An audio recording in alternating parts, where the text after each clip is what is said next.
Hey, what's up, everyone? Today is June 28th, 2024, and I am here on the Dattie podcast with H the technician. What's up, H? What's up, brother? How you doing? Doing good, doing good. So you are, I guess, 2 or 3 hours behind me. You're out in Utah? I'm 2 hours behind you.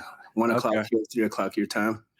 Yeah. So first thing I want to ask, because I texted you about this, what does H stand for? You said it's different in Spanish versus English. Yeah, so I took over H because my name is Ubed, right?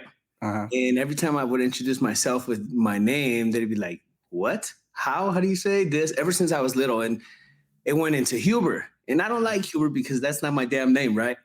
So eventually, I just said H is going to work, and I've been rocking with H for so long. When I got into the SMP industry, I wanted to figure out what my SMP name was going to be, and the H technician clicked, and we was good, and I've been rocking with that ever since. Yeah, I love that name. I love H the technician, and I get it because to me, a white guy looks like Huber, right? I Yeah, went to school with a kid. It was spelled Jaime or Jamie, and everyone says, "Hey, Jamie," and he's like, "It's Hame, it's Hame." All the time he would say, "It's Hame." yeah. Yeah, so I just I struggled with it through school, and I was just like, oh, I'm sick of my damn name. That's why I didn't name my last kid my name because I didn't want him to go through the struggle. So it's been H forever, and then again, once we started SMP, I became H the technician. I love it. Yes. So where did you grow up, H? So I grew up here in Salt Lake City. Ever since I was 8 years old, I was born back in Mexico, but they brought us back here since we was kids. So I'm pretty much from here. You're Mexican, I am. I'm full Mexican, and you got a full beard. like you almost. I don't know how you letting it grow that long because it's tough, but every once in a while I have to take it all the way down and then just reset. Yeah, I don't see too many Mexicans with full beards like that. So Oh good yeah, for no, you. no SMP either. It's just all full. Good for you. Yeah. And what was it like? Do you remember being in Mexico? Oh yeah, for sure, man. It was beautiful. It was I'd say 5 to 8 years old. I'm living a 10 to 13 year old's life because it's open like that out there. It's not the same.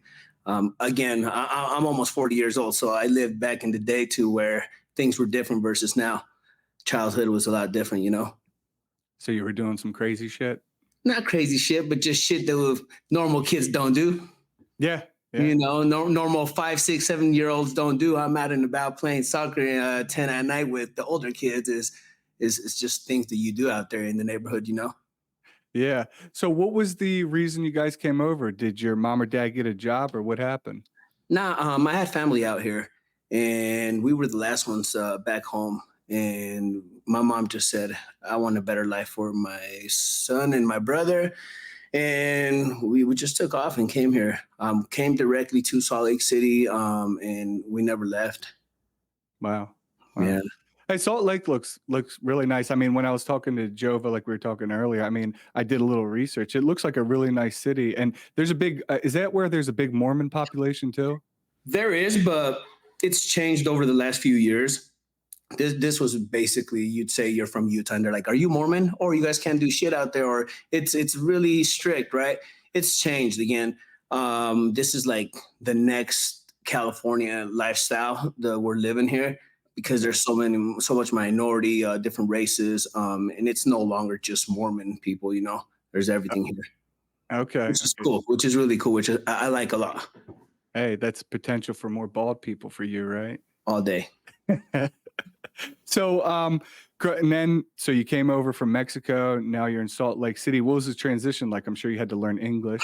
It was tough. I mean, you got to think about it. I'm about 8, 9 years old, and I come into I want to say third grade, and I know no English. I had one friend at the time who translated everything for me. But when you're a kid, you learn that real quick. The only shitty part about everything with the transition is at the time I'm starting to learn proper Spanish, right? As you're growing into an older kid. So I leave that to come and learn a new language. And now I'm stuck in between both. Even today, I'm 40 years old. I told you, and my languages on both ends aren't perfect. They're not like great. They're just like half-ass half the time, you know. In Spanish, I can't talk to somebody really professional because I don't know a lot of these words, but I could get through them like more street talk. You know what I'm saying? Yeah, Well, yeah. they kind of fucked me up and when it comes to language, but I get through it.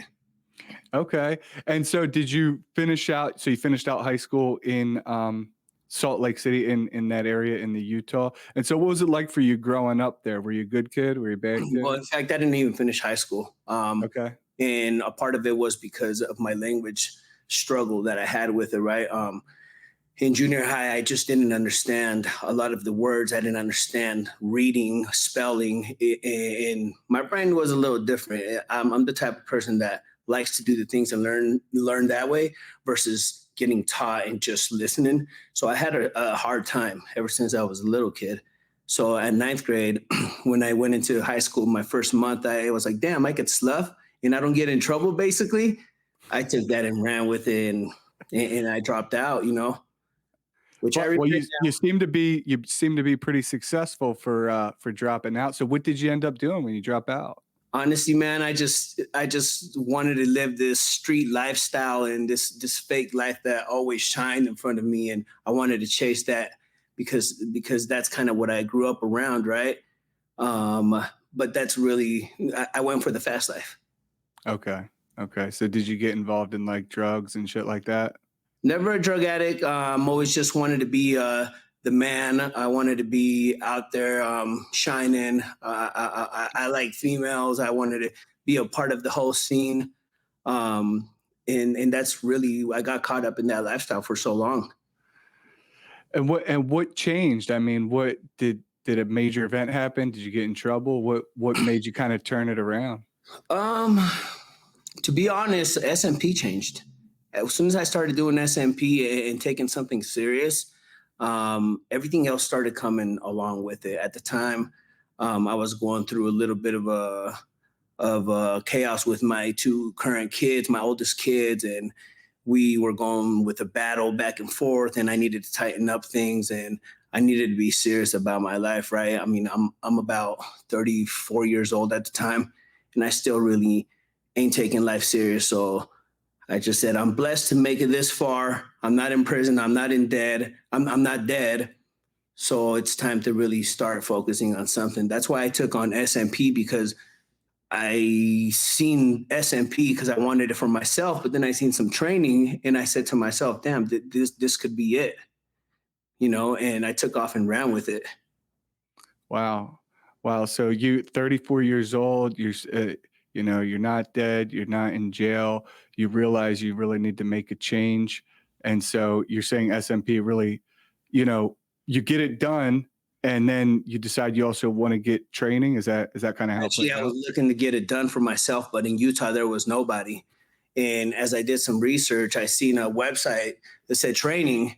And my whole life, I've been lining up people like my friends, my brother, my cousins, right? And I always knew what a hairline supposed to look like. So this just made sense for me. Also, at the time, nobody's really doing no hard edge ups. So in my head, I'm like, I will kill everything by doing hard edge ups. People are spraying stuff on them, right? So I came into the game wanting to be the hard edge of king type style. But today it's a lot different, you know, with the hard edges for me. So it's crazy just how it works. So were you like doing your own so you're saying you're lining people up, so you're saying you were basically barbering. Were you self-taught? Um, Partially. So I always did lineups, cut my friends' hair at home, right? Nothing crazy. Yeah. When I started doing SMP, obviously, you know, it takes some time to get going. I had a good friend of mine who was a barber and he wanted to learn SMP. So we kind of teamed up a little bit. And he apprenticed me as a barber because we didn't have no clients. So I needed to make some type of money. I watched him cut hair, and then he showed me and I started cutting hair, but I quit like probably a year later just because I got busy with SMP and just it doesn't make sense to cut hair when you're doing SMP. You know. Yeah, no, I agree. So so you mentioned your kids. How many kids do you have? So total 6 kids. 6 kids, and Six what are kids. I their have ages? my oldest 22 years old and my youngest is 11 months. Oh, congrats. Yeah, thank you, man. Yeah. I'm also a grandpa, so You know, Stop playing. I got a little 4-year-old grandson, so it's like that. Hey, my mom had me when she was 16. I Okay, get it. I get it. I had my Um, daughter at 16 as well. yeah, yeah. So I mean, that's rough. So you got a lot of moving parts going over there. So, but before offline, we were talking. So you currently have a wife, or you have a long-term girlfriend? I do have a wife. Yes, I've been Okay. married almost 2 years.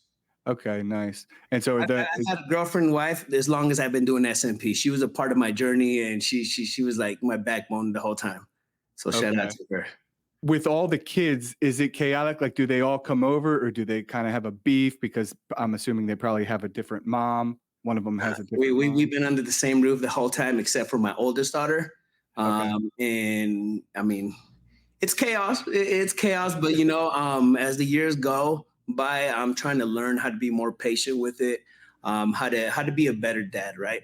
Rather Yeah. than just screaming and being mad and grumpy all the time. I'm trying to learn, even like up until today, I'm still trying to learn how to be a better person for them and how to make them understand the right way and why things are the way that they are versus me just being mad at them all the time and just grounding them and shit like that. I don't want to be that guy. I completely understand. I mean, I got two kids. My son's 3.5. My daughter's only 9 months. But I'm learning as I go. And one of the biggest things for me is trying to be patient. My son he's really hyper. I was a hyper kid, so he's running around. He doesn't sit still. And so I was also a kid that I would always ask why. Like, why do we got to do this? Why this? Why?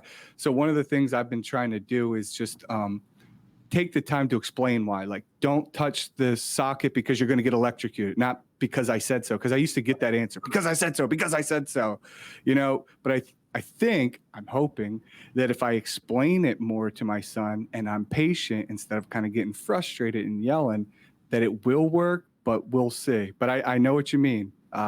Testing my patience on a daily basis. Yeah, and you got to think about it. So I have obviously my 11-month-old, and then we have a 6-year-old daughter, and then I have two 11-year-olds. Right, my Are wife. they twins? No, but my wife's son has 11-year-old, and Okay. then my son 11-year-old. And I'll never call them step kids or none of that because to me they're my kids, right? So I never like to say that.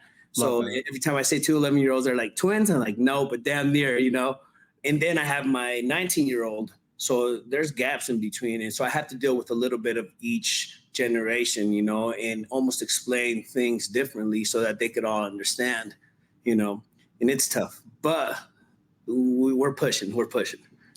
Do the older ones help out with the younger kids?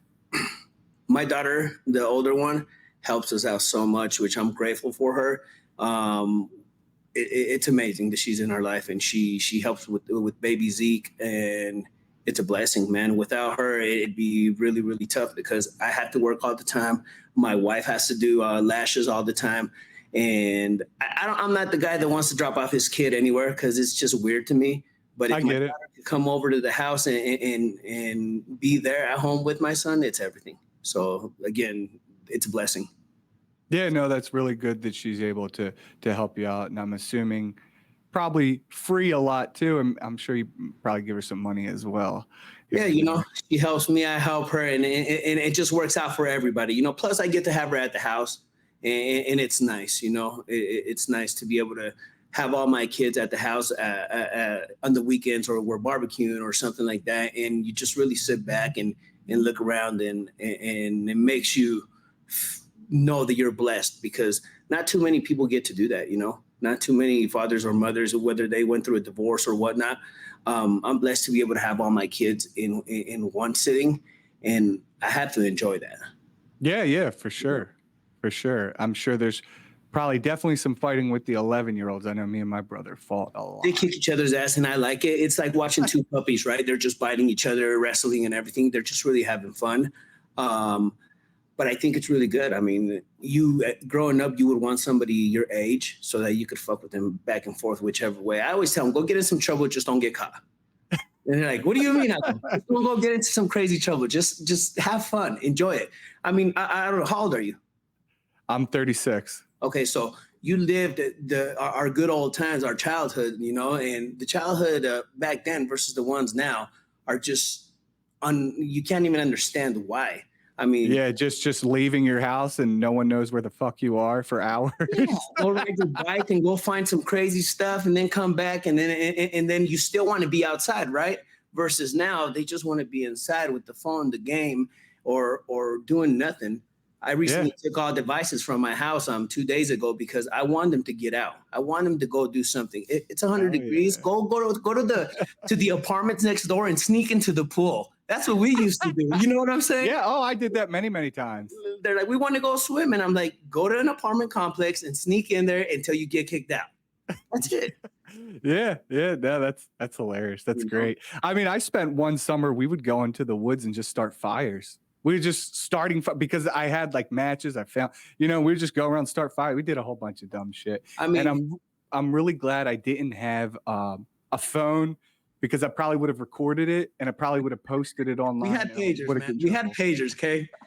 Pagers at the time, man. You couldn't do much. But I mean, can you imagine though, if we would have had a video camera ready to go at all times?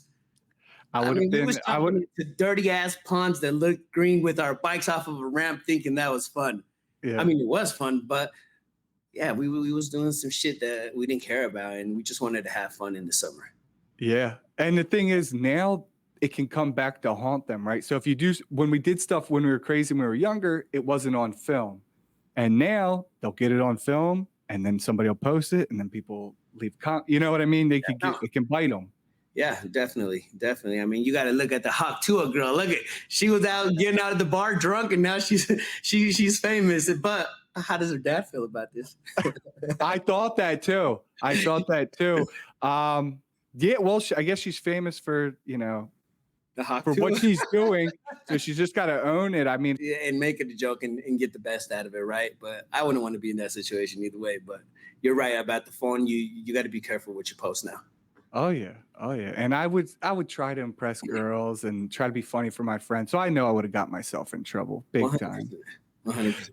So you said so obviously you probably did some type of jobs before you really started SMP. What kind of work did you do? Did you do any A lot of the manual times labor? as like a teen, 18 years old and up, I did a lot of telemarketing. Okay. A lot of telemarketing because I've been a hustler my whole time, right? So what I would do is I'd go into a telemarketing place, get the job, and get clientele. Clientele for what, right? I would buy the fake Louis bags, Gucci bags, shoes, the Jordans, and I'd fill up my trunk.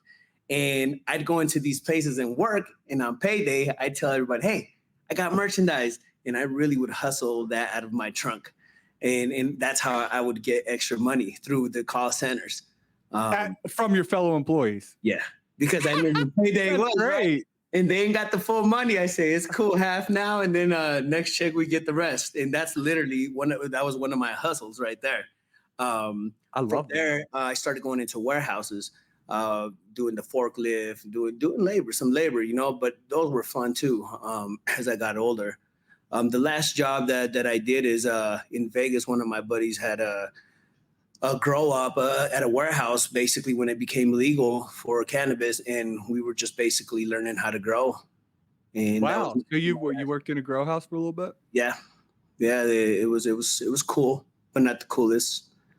Everybody probably would be like, hell yeah, but it wasn't like that. It's tough work all the way around.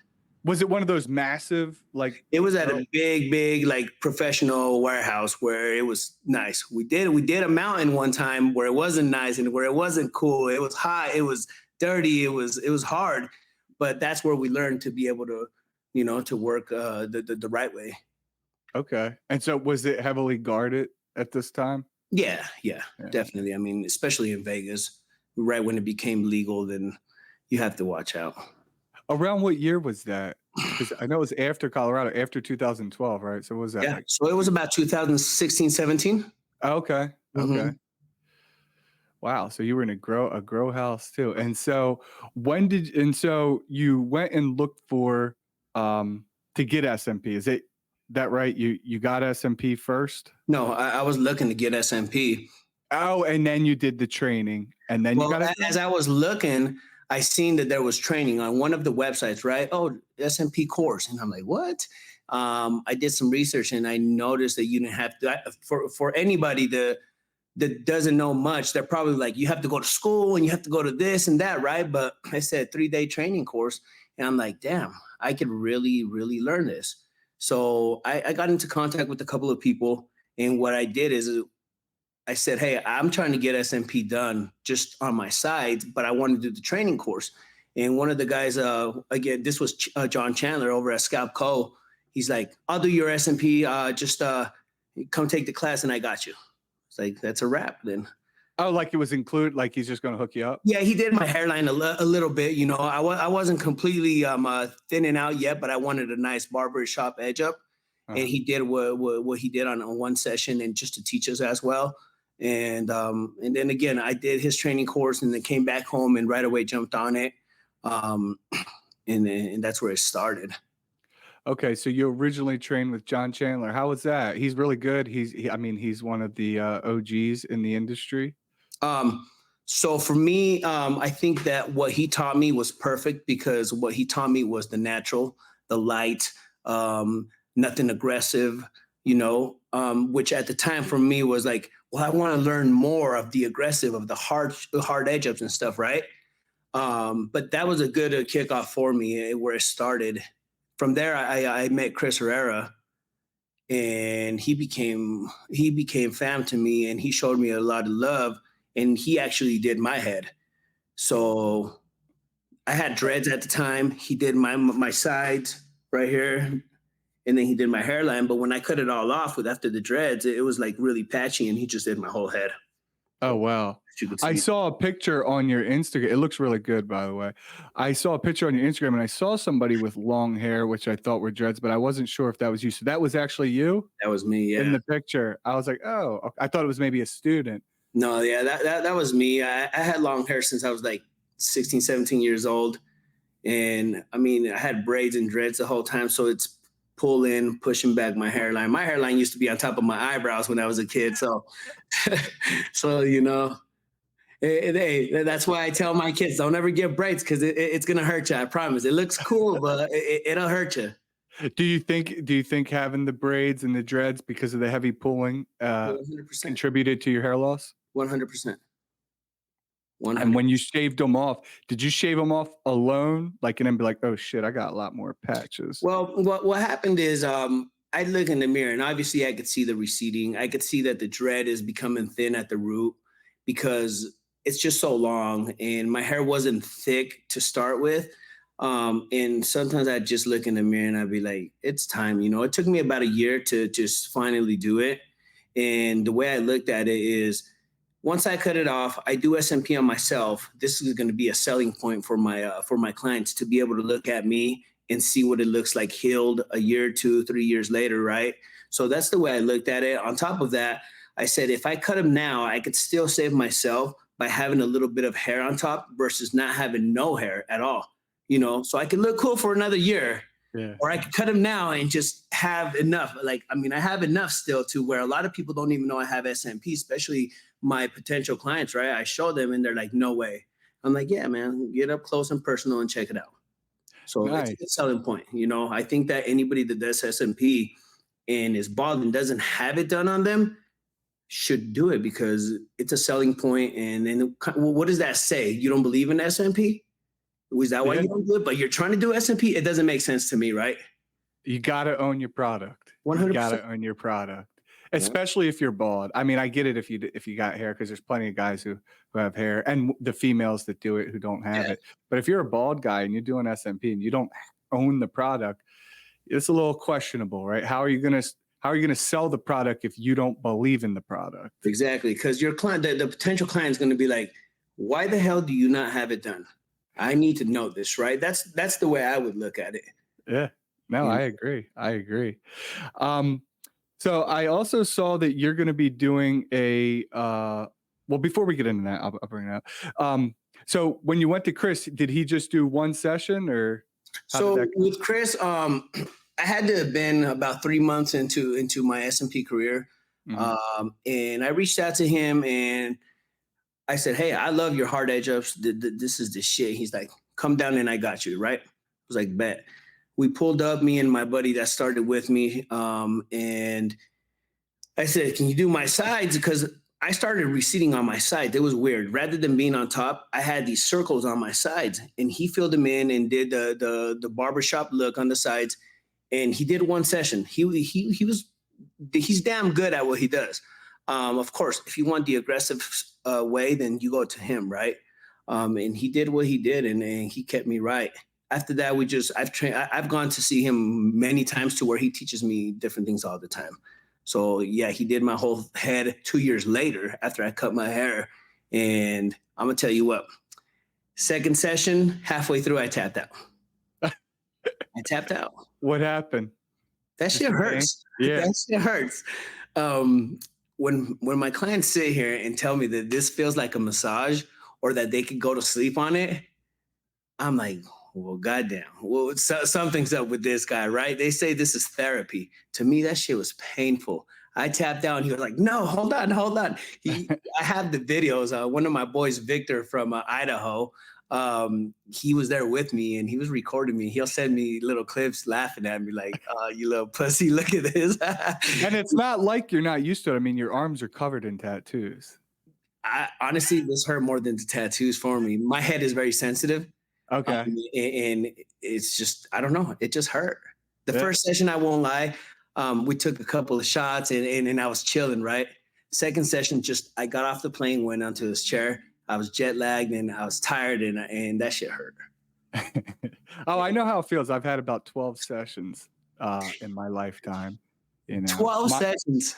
I've had it since 2016. Yeah. 12 sessions. I mean, it looks good. Who did yours? Dan Urenberg first, which was the guy who kind of Chris met Dan. And he was down the street from him. Yep. And Dan died, R.I.P. Dan, which is terrible. And then later I went to John Giroux. With Jonathan? Yeah. Yep. Okay, cool. That's cool. And I just got mine touched up about May 7th. Yeah. So it's been when you guys did the podcast with him and Matt? Yeah, of course. Since I'm up there, I gotta get legendary, huh? You know, that was good. That was good. But yeah, I know how it feels. It definitely gets uncomfortable. It's but to me, it's worth the pain. Anybody listening, it's worth the pain. It's 100%. Sometimes when my clients, I'll know right away if they're going to sit or not. But I'll get the hairline done in half of it, and I know they're hurting, right? And then I have to say, hey, check this out. I want you to look at it. That way, you know that this is going to be worth it. They'll look at it and they're like, "Oh my God, go! It's cool. Don't worry, just go." Yeah. You keep them calm. Do you start off on the back of the head or do you do the hairline first? Depends how I'm feeling. Just depends how I'm feeling. Honestly, I don't have a set routine no more because I hate being the same on everything because it gets old, right?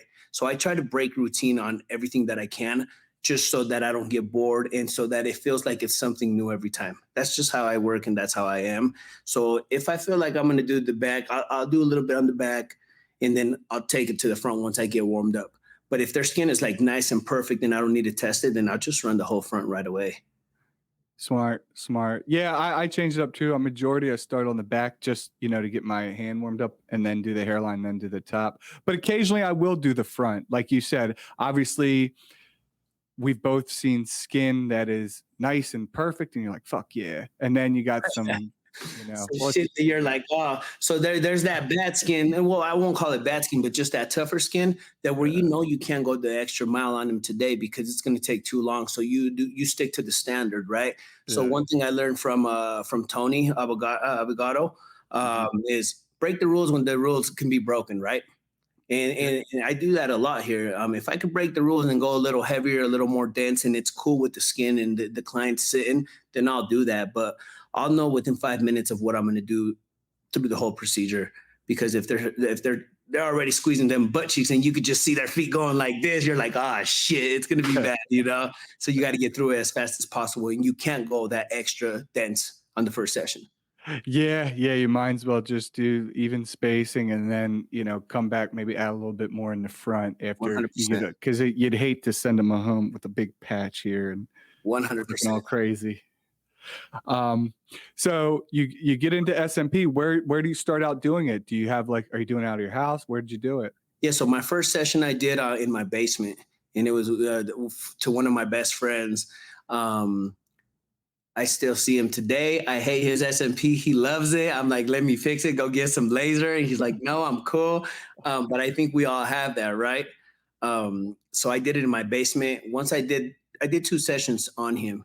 Once I did that, I was like, all right, I got to go look for a place. I went and looked for a place right away and got into maybe like 15 by 25 studio, a little room. I sat there for about 2, 3 months, and then I came back and looked for a new shop right away because the vision for me was big.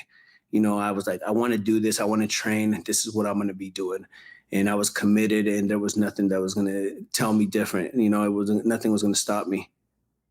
I love that. I love that. And now, I mean, you got a really beautiful studio. We were talking earlier. I mean, I really like it. It's really clean. You got a fucking pool table, right? You're in your shop, right? I am. Show Yeah. people the pool table. Pool Look at table this. right there. Look at this. I don't know anybody else who has a pool table in their SMP shop. I love Yeah, that. man. I've been blessed, bro. Honestly, doing SMP has changed my life, allowing me to change many other people's lives. You know, and that to me is everything right there. The money's good, and we can't lie about it. You know, we all get in it for the money, but when you get in it and you realize that you're changing lives, that shit's just on a whole nother level. Yeah, yeah, it's a good feeling, and it's rewarding because you're getting paid to help people. Exactly, man. Exactly. So when did you get into this current facility that you're in? So I've been in this building for 5 years, in 5.5, because I was only about 3, 4 months at my prior one. Well, my first one, and then I moved in here, and there was a room available here, and it was my old shop. Once this bigger one came out, where it's more open like this, I took over it about 2.5 years ago. Okay, okay. And you Yeah. said you did most of the renovations yourself? Yeah, my last one was very dark, very black, everything. And you could go on my pictures and you'll see a lot of darkness, right? And the way that I looked at it is I was always having a hard time with my pictures because of the lighting and the darkness. So when I seen this, I said, I'm gonna make this all white so that when you walk in here, it's like heaven, man. When my clients come in here, it's like, whoa, you know what I'm saying? Yeah. I love And that's that. exactly what happens when they walk in here and they're like, oh my God, before they're just like, yeah, okay, sign me up, you know? So Yeah, yeah, I even like your ceiling tiles. You know, you got custom ceiling tiles in they're there. cool, but I wish my ceiling was higher. That's one thing I do wish I had the high ceilings. Well, I mean, it looks like it's at least 8 feet, right? It is, but you Okay. know, if I could have it like a couple more feet up higher where feels more open and stuff, it'd be cool. But I mean, it works. It's perfect. I can't complain. Yeah, and you said, your wife works out of there too? What's she do? Yeah, so she's an esthetician, and what she does is eyelashes, extensions, and it's cool because I mean she gets to work with me next door, and it works out. You know, Yeah. she's a hustler herself, and she's in here grinding while I'm grinding, and you know a lot of people are like, "Damn, you work with your wife? That has to be hard." And I'm like, "Well, no, because that's my best friend, and I ain't got nothing to hide, so we're good. You know, it's fun." Yeah. No, I know. My sister does lashes here. She rents a room from me, and, it's a very if you ever go in there and watch, I mean, it's very tedious. It's like, do do do do. Yeah, yeah. It's almost like SMP, right? But in a Yeah. different technique, what they're doing. I mean, I watch her and I see some of her clients and their eyes are going like up and down. And I'm like, how the hell are you getting these eyelashes on there? So it's definitely tedious for sure. Yeah, and they gotta get them filled. Like, I know there's I Every forget two all of them. weeks, every 2 weeks, Yeah. Bill, you Yeah. know. So it's a cool job for returning customers and you keep it going, you know what I'm saying? So it's definitely better than the 9 to 5, but sometimes it's more than the 9 to 5, but you get to pick your schedule how you want to and you get more freedom. Yeah, what kinda hours do you still work Saturday and Sunday? I work every day if I have to, any day, all day. Typically at this point, right now it's slow season. I think it's slow season for everybody. I really never experienced the slow season as others. This month I did. So You're not alone, H, you're not yeah, alone. no, I've talked to a lot of people, you know, and a lot of people are like, "Damn, what happened? What's going on?" And we're all in the same boat right now. Even the top artists, I know they're not that busy. So what I do is if I'm working and when I'm on busy season, I work 7 days a week. You know, I won't do like 3, 4, 5 heads. I won't do it because the last client's not going to get the same quality as my first. You know, that's just what it is. And if I'm doing that many people in one day, I'm rushing through them. And I'm not trying to do that. I'm trying to give quality SMP. I'm trying to give the best results. I'm trying to see them 2, 3, 4, 5 years later and make sure that their head still looks good. So I'll work Sundays. If I'm working Sundays, it's going to be one client in the morning and that's it. Saturdays I could do 2, but it has to be in the morning because I want to go back home to my family. I want to go enjoy my time. But throughout the week, I'm in here. I'm in here doing 2 heads. And if it's a 3rd head, it has to be a light touch up, nothing crazy. Yeah. No, same. I only do 2 heads in a day. I've done 3 multiple times. I hate it. I won't do it. But 2 is like, it's honestly kind of pushing me. I prefer kind of 1, if I'm being Me too. completely honest. If I could come in here at 9 and by 11:30, 12, hey, that's good, right? Through pandemic is what put me on the map for me, right? Financially, and I got stable. Oh, it's great. 2020 and 2021 was, I think everybody made their most money that year. Bro, I stopped going to the gym. I started eating like shit because I was in here from the morning until dark time. But it put me where I'm at, you know. It gave me so many skills of learning the different type of skin tones that I got to work with. I'm in Utah, so I work with the whitest of the whitest. I had to create a lot of techniques, a lot of different inks that would work for the people here. And I feel like that's what got me really good on just being creative and keeping it natural. So shout out to pandemic, you know. Yeah. I mean, there was definitely some positives that came out of there. I think we're paying for it now because of the inflation, which it caused. But it was. I definitely made a good amount of money 2020 Yeah, for sure. 2021. For sure. And that's it. But yeah, I know what you mean in regards to if you try to cram everybody in, you're not going to perform your best at the very end. In fact, when I have someone, like, people will say, well, are you open on the weekend? I say no. I used to work Saturday and Sunday. Then it went to just Sunday.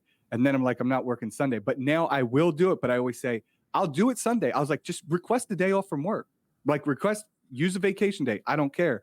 Or you could pay $300 extra and I'll do it on Saturday. Sometimes they're like, okay, I'll pay $300 extra. Most of the time they're like, fine, fuck it. I'll use a vacation day and come in. The problem I see with like a Saturday or a Sunday, right, is that you have to see them for the next 3 to 4 Saturdays or Sundays. So you're not just taking that Sunday or Saturday or Sunday off. It's like for the next month. You know what I'm saying? So that's the shitty part. Obviously, when it's a new paying client, you're going to be like, fuck, I got to do it. You know what I'm saying? And then talk them into maybe Friday after work or something like that. But some people don't have options, especially if they're like construction workers and you want them to take that 2-day rest before they put a helmet back on. Then you almost have to do it on those days. You know what I'm saying? That's very true. That's very true. Make them take days off the work and they lose money. And I mean, it just becomes. And then they can't pay for it. Exactly. Yeah. What's your experience with financing? Do you use the Cherry? I do. I think it's cool. I think it's a good option. I think it's crazy how much they charge us sometimes, but you know, I guess it's better than not doing the client because they don't have the money for it. I offer it every single time and say, hey, look, this could be only a $250 payment. Most people get approved. And they're like, all right, cool. But most of my clients, I mean, they're a little bit higher end clients. So they're like, nah, I'll pay it off, you know? Yeah, no. But I like Cherry. I do. I can't complain.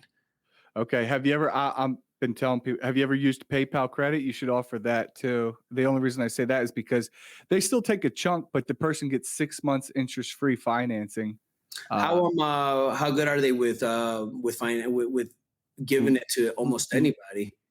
Nah, you got to have a decent credit score. You got to have a decent. That's what's. Yeah. Cool. I mean, Cherry is a hit and miss too because the people will be like, "I got 800 credit score. Why didn't they approve me?" I'm like, I don't know. Because you're lying. Hey, probably, or because they owe too much already, right? Yeah, debt to income ratio. Yeah. So I mean, right now with a lot of people, I feel like a lot of people are struggling out there right now, right? Financially, and 100%. And it's hard. It's hard. You see people, other artists talking about, don't bring your prices down, right? Oh, keep them at 5,000, 4,000. That's cool and all, but I'm the type of dude that if I see somebody coming in here rushing from work, and I know they're coming from work, they want this, they need this, but they can't come up with $4,000 or $5,000. I'm going to work with them just because I know that they're going to be thankful. I know that I'm still going to make money, and if I could do it, why not? Yeah, no, I agree. I agree. Yeah. I mean, I've had to compromise my prices, not happy about it all Yeah. the time, but you got to do what you got to do to survive, right? You got Yeah. to, it's a volume. So the more you do at a cheaper rate, at least you're able to make the money to pay your bills. Yeah, I mean, I've always looked at life that way, volume. And I get both sides, the volume or your time, right? But to me, it doesn't make sense to sit around and wait for that high number than to just work, Yeah, turning people down. still, um, Yeah. and be in here active and still make money. Yep. That's Yep. the way I look at it. So anybody that's out there charging a little less than what the big dogs are, it's not a problem. Just don't be charging 1,000 a procedure, because then that's the ridiculous shit right there. Oh, I've had that happen to me like 2 weeks ago. Somebody was like, "Well, this guy said he'll do it for 1,000." I was like, "Well, I ain't gonna do it for 1,000. I'm just not Definitely not. going to." Definitely I'm not. sorry, I couldn't budge on that one. He was a Norwood 6. I was like, "Fuck no." Hell no. I'm Yeah. not, because I do 3 sessions minimum Uh-huh. for pretty much everyone, and I'd say probably 40% of the people I do 4 sessions, especially if they're a light skinned white guy, red hair, freckles, real pale, because I have to. I got to be really careful with those guys, so I just can't rush through it. That one and done shit, I just don't do. Two is pushing it. I could do two on somebody that's on the darker end, and if it's somebody traveling across the country, then I'm gonna put in that work, right? But Yeah, that's about it. There's no way that you should be doing procedures 1 or 2 sessions. That's just I my personal opinion. yeah, I agree, but there are people doing it. Shout out to, and he knows it. Scalptist is a fucking beast, and I don't know how the fuck he's doing it. And I've talked to him about it. I'm gonna Scalp get him who? on eventually. The Scalptist in London. Oh, he's actually sick. He's sick. What do you mean he's sick? No, he does good work. Oh, you mean he's good? He's good. He does good work. I know exactly what you're talking about. I didn't know he does them in what, 1 or 2, you said? Those are like 1 sessions. Yeah, Really? those are like 1 or 2. He has a I'm not going to reveal too much, but he has a little system going on. But man, it's fucking incredible. So you know what? Why I'm not crazy against 2 sessions? It's because my boy Victor at Idaho, he actually pulls a cool little technique. It's time consuming, but he has a little system as well. And I'm sure you're gonna have him on sooner than later. And I've talked to Victor earlier this week. yeah, so he's honestly probably one of my fastest growing students ever, right? And big shout out to him because he heard me out, he listened to me, he didn't complain, and he put everything into play, and that boy going. So I'm super proud of him, and that's my brother right there. Yeah, I haven't had him. We were just talking on the phone, and I'm gonna have him on the podcast. But yeah, he had a lot of admiration for you. He's really Yeah, great. that boy, I'm so happy for him, and it's just he has a whole podcast with you, bro. That's going to be very interesting. So yeah, shout out to him. Yeah, and so you're saying he's one of your fastest growing students, and and speaking of training, I see you and Joe Nazell got a training coming up, right? Correct. So let people know when is it, where is it? So with it being so slow right now, we're perhaps debating on pushing the dates a month or two back, just because I mean, again, everybody's struggling. It's no lie. So it's set to be in August, but we may push it a month or two back. But as of now, it's going to be at the beginning of August. Me and her are going to be collabing in Las Vegas, and it should be fun. She came down here and learned a lot, and we clicked, we connected, and I felt like the vibe was cool. So when you could connect with someone and be on the same page, I mean, it's a no-brainer. Why do something, collab, 2 times certified. If you take that training course in Las Vegas, you can't go wrong. Yeah, and people listening who are considering maybe taking the training, I mean, you get cheap hotel in Vegas too. So and you can have fun. Say that again. I said, just don't go to Circus for the cheap hotel. Did you go to? So were you at the MGM Grand a couple years ago? Yeah. Okay, I was there too, but I didn't really talk to too many people. Really? Yeah, yeah. You were hiding, huh? You were just chilling, watching. I was talking, I was moving around. I was locked. I mean, I talked to Chris. I talked to a few people. Okay. I was pretty locked in. Did you have braids at that point or no? No, I already had cut my hair. Oh, you got your hair. Okay. Chris barely did it that year. Okay. Um, Okay. what happened is, and I honestly, I hate this one because I went out there for business to really learn this thing, right, and connect and network. And first night, Victor talked me into drinking, and I was done after that night. I get sick after drinking, and I just wasn't the same the next 2 days. So I kind of missed out on a lot of it. But it is what it is, you know. But that's why I wasn't really present after the first day. Okay. Hey, I got a little tipsy too. I definitely got a little crazy. I think I left on the third. I was just like, you know what, fuck it, I'm going to the pool on one of the days after, because I did all the trainings and I met the people that I was on a mission. Like you were saying, I was on a mission. I did what I wanted to do. Everything else from there was just additional, benefits for me. Yeah. I thought the first day was good. It was interesting. I wish they would have another one, right there in Vegas and do it all. They're gonna have another one. I haven't posted the clip yet, but Matt, I brought it up to Matt Iulo on the podcast, and he said he's definitely probably going to have another one. He just doesn't know the dates or the location, but he said he's going to have a scalp show too. I don't know did you go to the one with Jeff too? I didn't, because I think that was like around the same time, right? I mean, the first one. Yeah, I know it was like. Yeah, I didn't get to go to the Mexico one or the Phoenix one, I believe. Yeah. Okay. Didn't go to the Phoenix one. But I mean, his are pretty dope too. I talked to Picasso, cool dude too. I trained with him a little bit too. Yeah. So it's been cool. I'm excited for anything. I think that right now, where the industry sits and where there's so many artists right now, I think a show would be really great. I think it would be crazy. It would be crazy. And the fact that there hasn't been one in 2 years, because Jeff kind of started it, in the US, to my knowledge, I mean, the SMP Expo in the Phoenix, which was September 2021. Right. And then the next one was like only 9 months later, May 2022. And he was trying to do the next one. It was like, his one in Mexico. And then the following week, or like a couple days later, was the one Matt started, Scalp Show. So it was like we went from having nothing to now we have 3 in 9 months. And now we have nothing for 2 years. Like I said, I think that whoever puts out the next one, it's gonna be a crazy turnout, because so many people are literally fiending to go to a scalp show.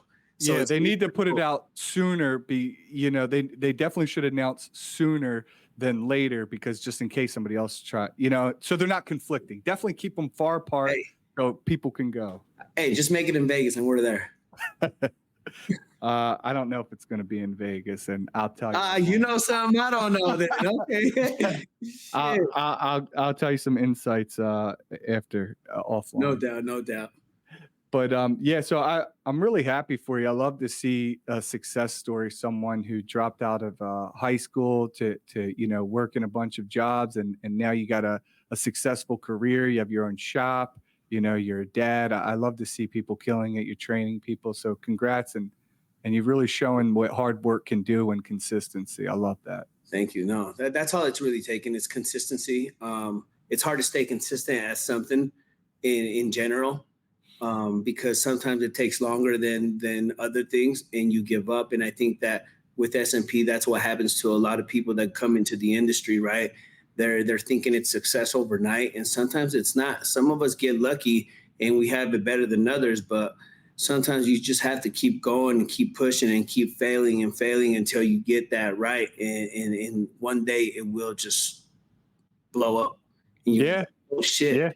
Yeah. Just keep hold out, people. All the artists who kind of started the last year or two, hey, keep pushing. This is a tough time, but hopefully the economy picks up. This is an election year. I don't know if we're going to World War III or what the fuck's about to happen after last night's debate, but I'm hoping whoever wins can somehow stimulate the economy, because that's really what we need. That is really what we need for everybody, not just SMP industry, for all you know, everybody in the U.S. Everybody's struggling a little bit, and Yeah. again, I think it has to do with obviously the economy. And right now, everybody was wanting some sun, some heat. Right, the heat came in hard the last couple of weeks, and everybody wants to be out at the lake, the ocean, having a good time with their family. Nobody wants to sit and take care of the SMP after that session. So I think that that's all it's going to take is about a month or so. They're going to get over the heat, and now they're going to go back into routine again, and we'll be busy again. You Yeah, know? yeah. It's funny you say that because I had a guy who was in here yesterday, but a couple days prior, he was like, "Hey, I'm actually going to go on vacation," even though I already had him scheduled. He was like, "Can I move it to like a week and a half?" I was like, "No." I was like, "You got it." I was like, "Dude, just we'll do your session. Just make sure you wear SPF or whatever, Yeah. and you just take it, you know, take it lightly." But yeah, so what brands are you using? So right now I've been sticking with blends. I'm a part of the team there. So with blends and arrows, is what I use. Juan, he sent me some of his balm the glide stuff that he uses. I use that. Those are my main three things that I use on a daily, right? But I want to tell anybody out there that it doesn't matter the product, because what matters is how you utilize it. A product's not going to make you better. You know, what's going to make you better is if you could take that and run with it, and make the best SMP that you can.